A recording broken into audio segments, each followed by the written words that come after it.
realistically, could Lando do it, do you think? Um, well, if people listen to my if well, if people listen to what I said after the Brazil Grand Prix, I said it was pretty much dead, and I was accused of being British bias by saying so for some reason. It's funny old world that. But Lando has a very strict sort of set of precautions going into this race if he wants to stay in the title fight.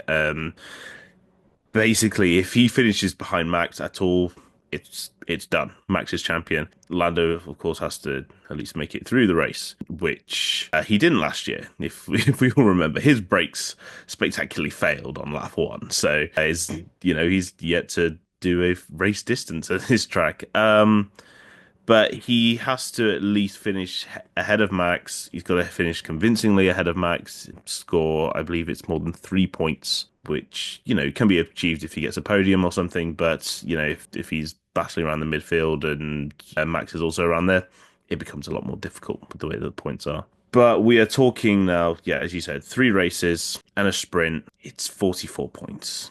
It's big. And that means he's going to have to take significant points. That means wins. Most like first and foremost, it means Lando has to win every race. He has to win the sprint in Qatar.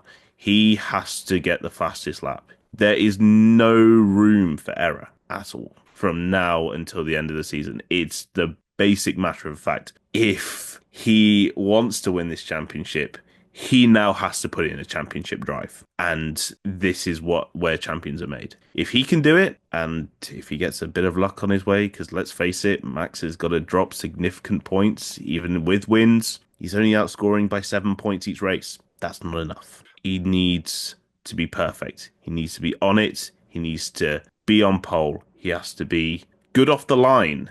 He has to control the race, and he has to win.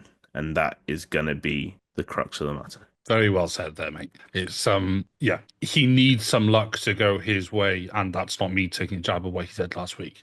If Max has a DNF through a mechanical issue or finishes outside the points, then we maybe could see it because especially if Lando won that race and got fastest lap, that would be a 26-point swing. But we haven't seen a Red Bull powered DNF that was a mechanical DNF since potentially Australia 2022 off the top of my head, which is when I think Max had a brake issue at the start of the season, obviously in Australia, but that was there were some questions around that brake setup anyway.